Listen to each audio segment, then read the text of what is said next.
महाराष्ट्रातील 36 जिल्ह्यातील तमाम 1,34,000 युवा प्रशिक्षणार्थी आहे, त्यांची ही आज छत्रपती संभाजीनगरमध्ये आज गोमामा आंदोलनाच्या निमित्ताने निर्णायक लढाई म्हणजे आहे।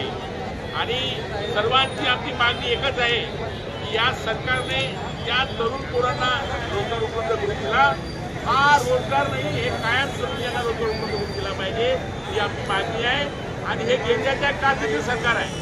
आतापर्यंत आम्ही कमीत 12 आंदोलनं केले, या 12 आंदोलनामध्ये या सरकारला जाग आली नाही, म्हणजे गेल्याच्या काळातील सरकार आहे। म्हणून आम्ही या सरकारला या क्रांती चौकामध्ये आम्ही ठणकावून सांगायला आलेलो आहोत, जर आमच्या युवकांची जर ह्या मागणी जर मान्य केली नाही तर येणाऱ्या काळामध्ये नेपाळ सारखी परिस्थिती प्रत्येक या देशाच्या प्रत्येक राज्यामध्ये होईल, असं आम्ही सांगू इच्छितो।